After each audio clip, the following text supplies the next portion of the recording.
Vamos estudar a curva de aquecimento de mistura, que se diferencia um pouco de curva de aquecimento de substâncias puras. Inicialmente, o aquecimento da mistura vai ser o aumento de temperatura que ocorre devido ao aumento de energia acumulada pela matéria. Como é uma mistura, a matéria é formada por soluto e solvente.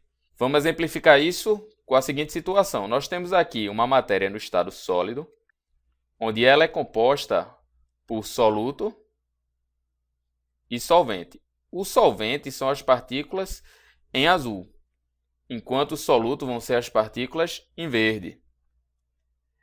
Essa matéria ela vai ser aquecida até passar para o estado líquido. O estado líquido vai ser um estado de maior energia. Então, as moléculas vão ter movimentação entre si. Logo, nós podemos inferir que o estado líquido tem mais energia do que o estado sólido, que terá menos energia. Como a energia e a temperatura estão relacionadas, nós podemos dizer que quem tem maior energia tem maior temperatura e vice-versa. Logo, a temperatura no estado sólido ela é menor do que a temperatura no estado líquido. Vamos adiantar agora para a curva. Para construir a curva de aquecimento da mistura, vamos supor a seguinte situação. Nós temos aqui um sólido, que vai ser água mais soluto, que vai estar na pressão de uma atmosfera, na temperatura inicial de menos 20 graus Celsius. A temperatura de fusão agora não ocorre mais fixa, vai ocorrer num intervalo, no nosso caso, entre menos 7 graus Celsius e 0 graus Celsius. E a temperatura de ebulição também ocorre em um intervalo, que vai ser de menos 100 graus Celsius até 110 graus Celsius. A primeira etapa vai ser o aquecimento do sólido até a temperatura de fusão. O que é a temperatura de fusão? É a temperatura onde passa-se do estado sólido para o estado líquido. Beleza? Então, temos nosso gráfico. O eixo Y vai ser o eixo da temperatura em graus Celsius, enquanto o eixo X vai ser o eixo do tempo em segundos. Inicialmente, nossa mistura está a menos 20 graus Celsius e ela vai ser aquecida até a temperatura de fusão. No caso, até o início da temperatura de fusão, que é menos 7 graus Celsius. Então, nessa etapa aqui, ocorre o aquecimento do estado sólido. Vamos para a segunda etapa. Na segunda etapa, vai ocorrer a fusão, passagem do estado sólido para o estado líquido, de toda a mistura. A fusão ocorre num intervalo que inicia-se em menos 7 graus Celsius e vai até 0 graus Celsius. Temperatura de fusão, ou melhor, intervalo de temperatura de fusão. Vai ser um intervalo onde vai ocorrer a fusão. Nessa etapa aqui, ocorre a passagem de todo sólido se transformando para o estado líquido. Próxima etapa, terceira, é o aquecimento do líquido até a temperatura de ebulição.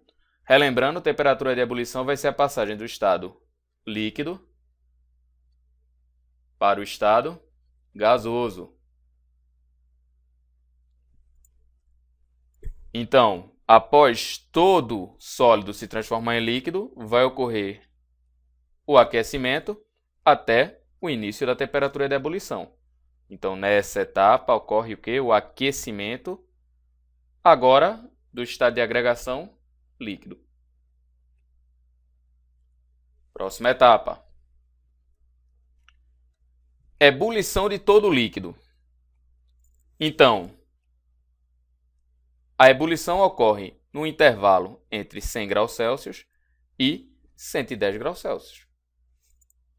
Temperatura de ebulição ou, novamente, intervalo de temperatura de ebulição. Nessa etapa, todo o líquido vai se transformar no estado gasoso.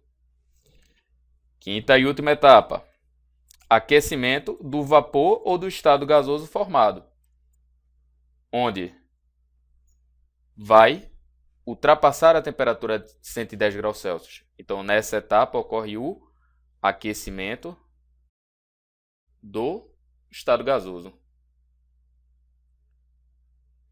Vamos resumir isso em um gráfico só. Inicialmente nós tínhamos o estado sólido, que foi aquecido de menos 20 até menos 7 graus Celsius, onde agora vai existir um intervalo onde vai ocorrer a fusão, onde vai ocorrer a passagem do estado sólido para o estado líquido.